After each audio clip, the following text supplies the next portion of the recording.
आजकल एक बड़ी आर्थिक खबर की हर तरफ चर्चा है। आइए इसे समझते हैं। सवाल उठ रहा है कि क्या भारत अब दुनिया की चौथी सबसे बड़ी अर्थव्यवस्था नहीं रहा? आईएमएफ की ताज़ा रिपोर्ट के मुताबिक भारत की नॉमिनल जीडीपी रैंकिंग अब छठी हो गई है। इसका मतलब है जापान और यूनाइटेड किंगडम्स रैंकिंग में हमसे आगे निकल गए हैं।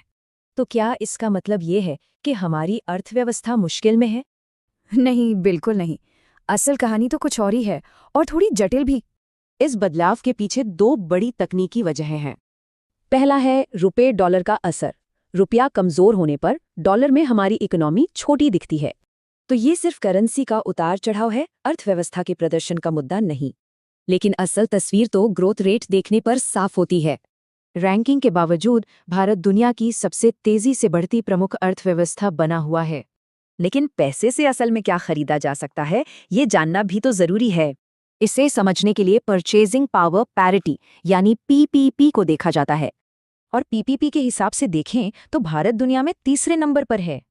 मतलब लोगों की खरीदने की असली ताकत के हिसाब से हम दुनिया की तीसरी सबसे बड़ी अर्थव्यवस्था हैं।